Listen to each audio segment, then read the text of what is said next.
Lisan. Agak cepat. Saya cepat sedikit sebelum ke harta. Lisan. Ini yang sering bikin gak tenang. Quran surah ke-49 ayat 11 sampai 12. Tahan. Kalau hidupnya ingin tenang, kata Al-Quran, satu, jaga pandangan, kedua, jaga lisan. Ini langsung ayatnya turun. Ya, Quran surah 49 ayat ke-11 sampai dengan 12. Ya ayyuhalladzina amanu la yaskhar qaum min qaum. Ada ayatnya? Ya, saya pelankan sedikit. Ya ayyuhalladzina amanu, hai orang-orang yang masih merasa punya iman. Saya sering katakan ya-nya harfun nida. Nida itu huruf panggilan. Panggilannya ke semuanya. Kalau ya itu ada 14 huruf panggilan di ilmu nahu. Tapi yang disebutkan dalam Al-Quran cuma satu, ya. Ya itu memanggil semua kalangan dengan jarak yang semua sempurna. Mau dekat, mau menengah, mau jauh. Disebutkan 360 kali dalam Al-Quran. Kalau setelah ya dipakai ayyuha, setelah itu ada ayyuha. Ayyuha disebutkan 150 kali dalam Al-Quran. Ayyunya berfungsi taukid munada, haknya huruf tanbih peringatan. Jadi kalau ada ya, setelah ya ada ayyuha, cara menerjemahkannya, perhatikan cara menerjemahkannya. Hei, saya peringatkan ya. Saya peringatkan, saya serius kata Allah. Saya panggil semua kalian tanpa kecuali. Baik kalian yang merasa sedang dekat dengan saya, menengah ataupun jauh. Siapa yang dipanggil? Alladzina amanu. Alladzina disebutkan 1080 kali dalam Al-Quran. Dia di ilmu nahu disebut dengan ismun mausulun yadullu alal amiyah. Ya, huruf sambung menunjuk pada objek atau bahkan subjek tanpa kecuali semua. Semua general, komprehensif. Mau besar, kecil, tua, muda, laki-laki, perempuan. Seakan-akan Allah ingin katakan, kalau ada ayat dibuka dengan panggilan ya ayyuhalladzina amanu, maka semua yang punya iman dipanggil tanpa batas. Mau dia orang dewasa, anak kecil, tua, muda, laki-laki, perempuan, tanpa batasan. Dan panggilannya disertakan peringatan. Kalau ada peringatan, hati-hati. Setiap ayat yang disandingkan dengan peringatan, maka ini di antara pemahamannya ada potensi bisa melahirkan dosa kalau diabaikan. Apa informasinya? La yaskhar qaum min qaum. Kata Allah, hati-hati, jangan gunakan lisanmu untuk saling mencela satu dengan yang lainnya. Jangan mencela. Kalau Anda ingin tenang, gunakan nikmat mulut itu untuk berkata yang baik-baik saja. Maka hindarkan yang tidak baik. Fokus, lihat hadis Nabi. Saya lompat sedikit. Man kana yu'minu billahi wal yaumil akhir falyakul khairan aw liyasmut. Cara mensyukuri nikmat lisan itu, kalau ingin ditambah kenikmatannya, di antara kenikmatan di lisan itu akan berpengaruh pada ketenangan dan kenyamanan hidup.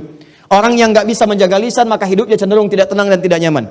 Fokus baik-baik. Kata Nabi, bagaimana caranya? Katakan yang baik-baik. Kalau tak mampu, pilihan keduanya diam. Tidak ada yang ketiga. Cuma dua. Saya ulang, tidak ada pilihan yang ketiga. Cuma dua. Satu, dua. Sudah, ini. Pilihannya cuma ini. Kata Nabi, katakan yang baik-baik. Kalau tak mampu, diam. Jadi cuma dua, baik dan diam. Ada berapa? Oh, kan? Jadi katakan yang baik, kalau nggak bisa diam. Nggak ada yang ketiga. Dimohon maaf, kalau hidup Anda ingin tentram, kan tentram itu kenikmatan. Kalau ingin nikmat, kata Nabi, baik aja yang baik katakan. Katakan yang baik, katakan yang mulia, katakan cinta, ya katakan yang indah-indah. Kalau nggak mampu, diam aja. Diam. Nah, Ustadz, apa di antara yang tidak baik yang nggak boleh kami lakukan? Sehingga dengan itu berpotensi hidup kita nggak tenang. Kayaknya nggak nikmat. Kaya tapi nggak tenang. Maaf, mewah tapi gelisah. Nggak nikmat. Apa di antara rinciannya? Turunlah ketentuan Allah di Quran surah 49 ayat 11 sampai dengan 12. Kalau Anda masuk coba-coba ke sini, maka Allah akan jamin Anda nggak akan pernah tenang hidupnya. Yuk, satu, kata Allah jangan mencela.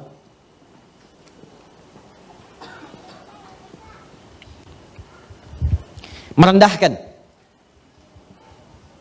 Bukan dalam konteks mengingatkan, atau bukan dalam konteks mencela satu perbuatan yang memang dinafikan oleh agama. Ya, nanti ada celaan yang dibenarkan. Seperti Allah mencela perbuatan Fir'aun. Ya, Allah mencela perbuatan Qarun. Allah mencela perbuatan Abu Lahab. Ya, tabat siada abi. Itu kan celaan. Ya, tapi ada yang tidak diperkenankan sama sekali. Untuk merendahkan pada sesuatu yang tidak dibenarkan. Ya, nggak ada hujan, nggak ada angin, mencela. Ya, mohon maaf sekali, mohon maaf ya. Celaan yang tidak memiliki argumentasi yang dibenarkan oleh syariat. Ya, karena iri hati mencela. Karena tidak ingin tersaingi mencela. Maaf sekali. Ya. Karena persoalan-persoalan kedudukan dunia, harta benda dan sebagainya muncul mencela. Yang paling berbahaya sekarang ini yang coba saya amati baik-baik. Saya nggak habis pikir ini, ya. Ada orang yang kemudian belajar agama mencela. Itu yang agak saya susah pahami. Kalau orang bertikai mencela, barangkali bisa kita damaikan. Tapi ini orang masuk ikut taklim, belajar agama, pulang dari taklim mencela. Saya suka berpikir, ini di taklimnya belajar apa? Kata Quran jangan mencela. Anda belajar Quran, pulang dari ngaji Anda mencela. Apa yang Anda pelajari itu apa?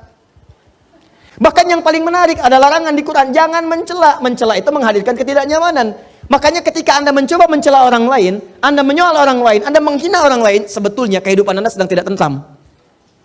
Silahkan kalau nggak percaya. Dan sekarang celaan itu bukan cuma di lisan, sudah masuk tangan. Tuh, dah tulis di media sosial. Dan sudah menjadi bagian dari kenikmatan bagi sementara orang. Kamu tidak seperti apa yang aku duga. Terus nulis itu santai banget sambil masak di dapur. Yang paling nggak tenang ditungguin komennya itu. Belum. Udah 3 jam belum. Yang paling nggak enak sampai mau tidur, itu baru mau tidur pun ngecek lagi. Udah berapa komen hari ini? Yang paling bahaya bangun dari tidur pun lupa baca doa, yang dilihat handphone. Bahkan ada satu surat menyebutkan langsung, orang-orang seperti ini siang dan malam tidak akan tenang. Siang dan malam tidak akan tenang. Ya, pasangannya apa? Gibah. Dan celakanya sekarang diperhalus. Ya, ada gosip, ada ngerumpi, ada macam-macam dan sebagainya. Silahkan cek. Orang ini langsung dijamin oleh Allah Subhanahu wa taala. Mohon maaf sekali, orang semacam ini bukan cuma tidak akan tenang di dunia, di akhirat pun akan dibuat gelisah.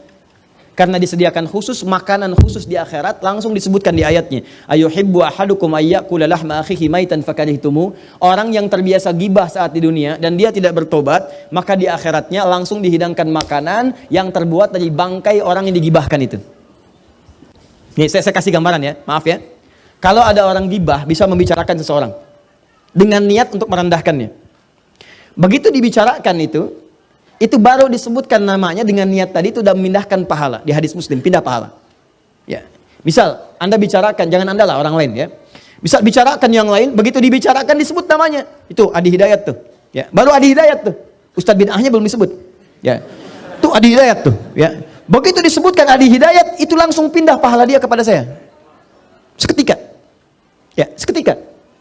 Saya tidak Ustadz, bagus. Tidak seperti yang itu tuh, dia tuh selalu begitu. Nah, itu pindah. Seketika pindah. Nah, kalau dia tidak bertobat, diteruskan ada hidayah itu begini, sebutkan semuanya. Itu secara otomatis langsung akan dibentuk dari mulai wajahnya, ke tangannya, sampai dengan ke kakinya. Kalau tidak bertobat, maka hukuman pertama saat masuk neraka ini makan bangkai saudara yang kamu telah bincangkan di dunia. Ayo, habiskan, dipaksa tuh, terus. Tarik dulu bunuh-bunuhnya, celupkan ke neraka. Begitu dicelupkan, lapar ya, tuh makan bangkai. Ya, ayo makan. Haus, nih minum nanah. Masukkan, ayo angkat, masukkan, angkat, lapar, buang. Demikian seterusnya. Jadi awas, hati-hati. Di dunia dia dibuat tidak tentram karena orang yang gibah itu nggak akan pernah tenang. Nggak akan pernah tenang. Dan di akhirat dia akan dibuat oleh Allah semakin merasa tidak gelisah dan tidak akan pernah tentram untuk selamanya. Di antara manusia yang paling luar biasa mengamalkan ini, menjaga lisannya, dan sampai kemudian mohon maaf teman-teman, mohon maaf sekali. Sampai beliau ini Masya Allah, sampai tidak menemukan sebuah hal yang kotor dalam jiwanya.